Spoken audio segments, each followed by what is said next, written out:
मकर संक्रांति हिंदुस्तान का, भारत देश का बड़ा महान पर्व है।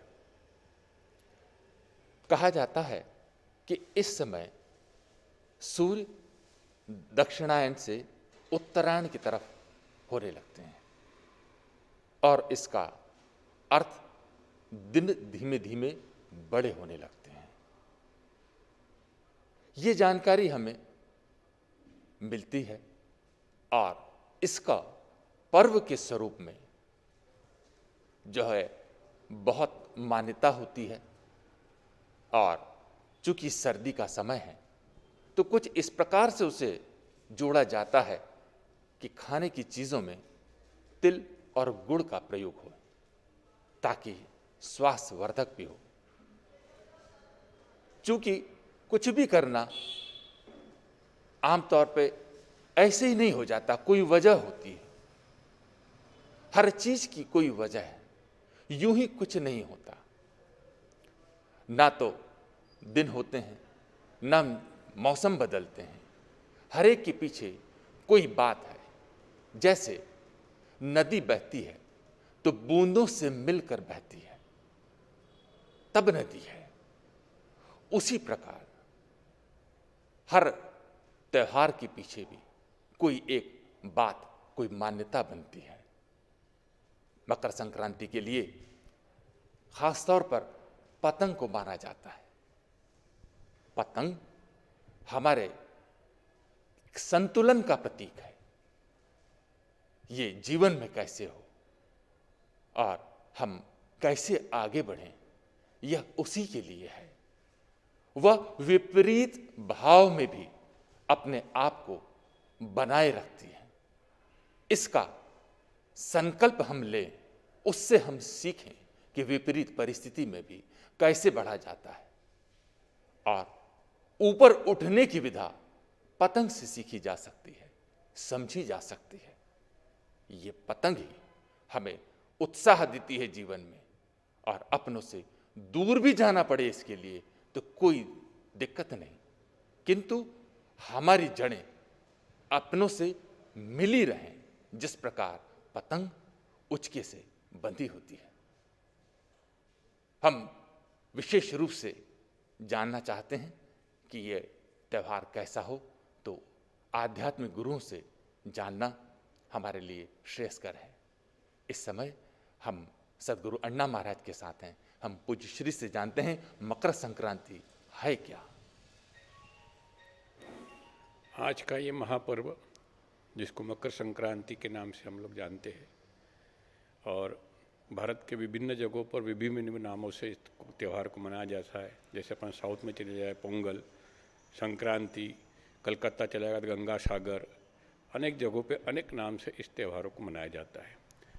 मकर संक्रांति सूर्य का राशि परिवर्तन। मकर राशि में जब सूर्य प्रवेश करता है और सूर्य स्वयं अपने पुत्र के घर में जाता है, इस समय दो संक्रांति आती है साल में, एक कर्क और एक मकर। सूर्य जब मकर संक्रांति में होता है तो अग्नि तत्व का कारक होता है और जब कर्क राशि में जाता है जल तत्व का कारक होता है। सूर्य जब उत्तरायण की ओर जाता है तो अपन देखते कि उस दिन से दिन तिल तिल तिल बढ़ना चालू होता है। उसका मुख्य कारण ये है कि भारत चूंकि उत्तरी गोलार्ध के नज़दीक है और जब सूर्य कर्क राशि में होता है तो उस समय ठंड रहती है, बहुत ऐसे ठंड पड़ती है और दिन छोटे होते रात बड़ी होती है। और जैसे सूर्य उत्तरायण की ओर आता है, यानी दक्षिणायन, अपन अब सूर्य दक्षिण की ओर से उत्तर की ओर जा रहा है, उत्तरी गोलार्ध की ओर जाता है, इसलिए दिन बड़े हो जाते, रात छोटी हो जाती है। और अग्नि तत्व का कारक होने से गर्मी अपने को महसूस होना चालू होती है। और तिल का जहाँ तक उपयोग है, तिल में 6 पोषक तत्वों में से 4 पोषक तत्व जो शरीर को लगते हैं वो तिल में मौजूद रहते हैं। और तिल और गुड़ की तासीर गर्म होने से इसको खाना अच्छा रहता है। दूसरा, नदी में स्नान करने का जो महत्व है इस समय, इस पुण्यकाल के अंदर संगम जहाँ होता है नदियों का, उन संगम स्थान पर नहाना ज़्यादा पुण्यदायक रहता है, उसमें महापुण्य का फल मिलता है। मतलब उस स्नान करने से अपने पापों का क्षय होता है। और उसका वैज्ञानिक कारण भी है कि आज से नदियों में वाष्पीकरण चालू होता है और उससे स्नान करने से वाष्प जो अपने को मिलती है उससे शरीर शुद्ध होता है, शरीर निरोगी होता है। इस प्रकार से इस त्यौहार को मनाया जाता है। भक्त वत्सला धाम की ओर से मैं अरविंद जोशी आप सभी को मकर संक्रांति पर्व की हार्दिक शुभकामनाएं प्रदान करता हूं, प्रेषित करता हूं। मकर संक्रांति का पर्व सूर्य के उत्तरायण होने के उपलक्ष्य में मनाया जाता है। सूर्य नारायण आज से 14 तारीख से मकर संक्रांति मकर में प्रवेश करेंगे, धनु राशि से परिवर्तित होकर के। क्यों मनाया जाता है?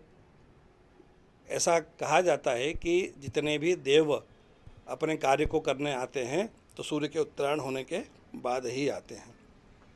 पितामह भीष्म ने भी अपने देह को सूर्य के उत्तरायण होने के बाद ही मोक्ष की ओर अग्रसर किया था।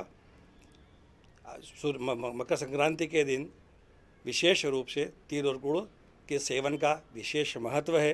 वो इसलिए है क्योंकि उसके खाने से शरीर के अंदर एक नव स्फूर्ति हमारे अंदर जागृत होती है और एक नव चेतन का उदय होता है। उत्तरायण अर्थात उत्तरोत्तर प्रगति करने का जो दिन है, जो समय है, वो सूर्य के उत्तरोत्तर जागृत होने से चलता रहता है और नव चेतना प्रारंभ होती है। और जो देव होते हैं वो देव भी उत्तरोत्तर अभिवृद्धि करते हैं। हमारे मनुष्य जीवन के अंदर साइंस के पॉइंट ऑफ व्यू से भी देखा जाए तो जब सूर्य धीरे धीरे बढ़ने लगता है, अर्थात दिन बड़े होंगे, रातें छोटी होगी, तो जैसे जैसे दिन बढ़ने लगता है वैसे वैसे मनुष्य की जो क्रियाशीलता है, जो कार्यशीलता है, वह बढ़ती चली जाती है। इसलिए सूर्य के उत्तरायण होने के जो पर्व है उसको बड़े धूमधाम तरीके से मनाया जाता है।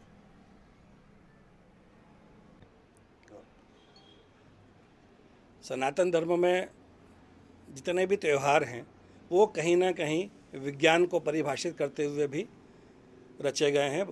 और हमारे यहाँ देखा गया है कि जैसे थोड़ी देर के लिए, जैसे मकर संक्रांति अपन मनाने जा रहे हैं, मकर संक्रांति के मतलब आज के दिन के बाद से हमारे खान पान के अंदर हमारा जो खान पान है वो कुछ इस टाइप से होगा कि हल्का गर्म, हल्का ठंडा, इस टाइप से। क्योंकि अब धीरे धीरे जो शीत ऋतु है वो जाने लगेगी और धीरे धीरे हेमंत का आना, बसंत का आना प्रारंभ हो जाएगा।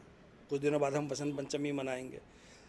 हर त्यौहार कहीं ना कहीं विज्ञान से जुड़ा हुआ है।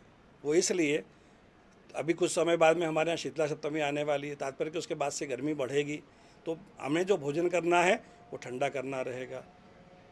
तो धर्म से जोड़ने का तात्पर्य ये था कि इस बहाने सनातन धर्मी जो हैं, जो लोग सनातन धर्म को मानते हैं, वे सब अपने खान पान को उस स्तर का रखें कि उनके शरीर को किसी भी तरह की कोई व्याधि या कोई रोग उत्पन्न न होवे। तो इसलिए हर त्यौहार को अपने यहाँ पे विज्ञान के पॉइंट ऑफ व्यू से भी देखा जाता है और सनातन धर्म के पॉइंट ऑफ व्यू से भी देखा जाता है। इसलिए भारत और सनातन धर्म अपने मनुष्य जीवन के लिए एक अद्भुत संयोग की कड़ी है और हम बड़े सौभाग्यशाली हैं कि हम लोग भारत भूमि के निवासी हैं। विश्वानि देव सवितर दुरितानि परासुव जद्भद्रं तन्नासुव। हमारी सनातनी आदि परंपरा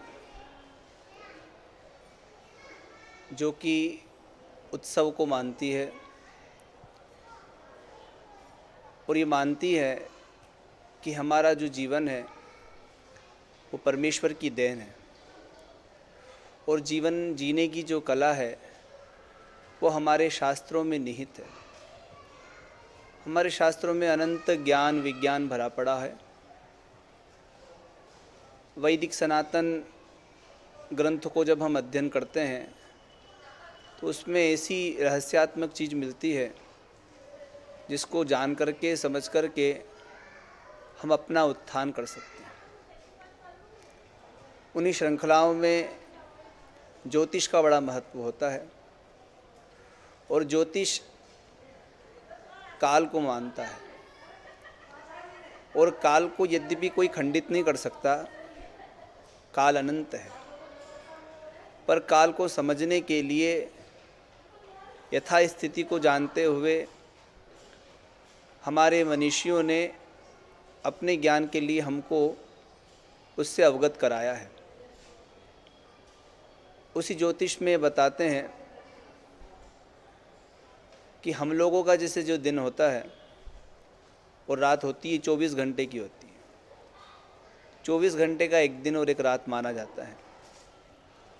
और जो पितरलोक है उसमें 15 दिन की रात और 15 दिन का दिन माना जाता है। मतलब एक माह में पूरा दिन और रात होता है।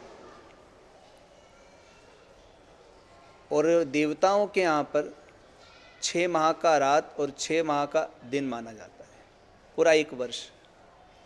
जब सूर्य दक्षिणायन होते हैं तब रात्रि देवलोक में होती है, और जब सूर्य उत्तरायण होते हैं तब देवलोक में दिन होता है।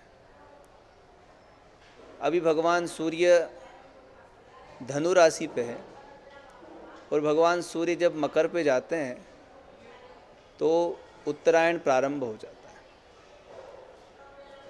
उत्तरायण का मतलब ये है कि जैसे दिन होते ही हम अपने कार्यों में लग जाते हैं, और रात होते ही हम नींद में चले जाते हैं, कार्य को विश्राम मिल जाता है।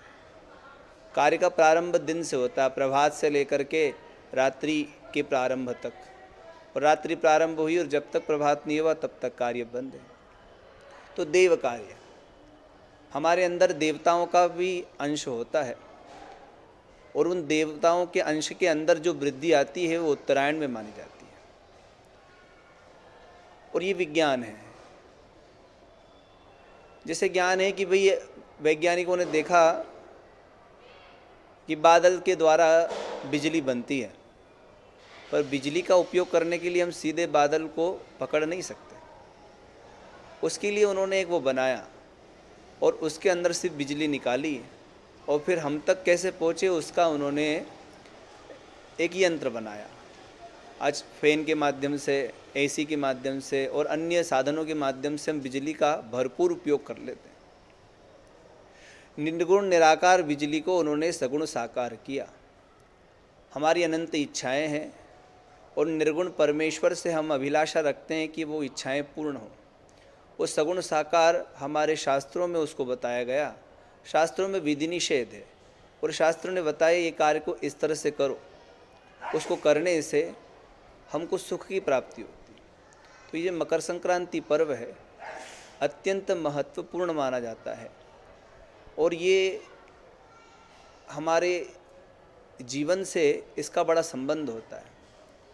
क्योंकि सूर्य की जो अभिगति है वो हमारे मन में उस तरह से प्रभाव नहीं डाल पाती जब मकर में आने के बाद में प्रभाव पड़ता है। क्योंकि सूर्य जब मकर में जाते हैं तो पृथ्वी के नज़दीक होते हैं, और उनकी किरणें हमारे लिए गुणकारी हो जाती हैं। तो ये मकर संक्रांति का जो पर्व आ रहा है आप सभी को मनाना चाहिए।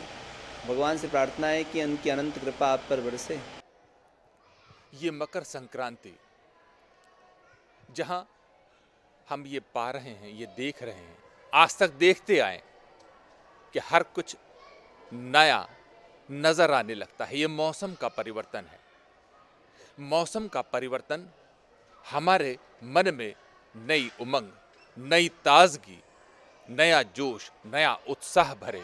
यही एकमात्र हर व्रत का, हर त्योहार का एकमात्र लक्ष्य होना चाहिए।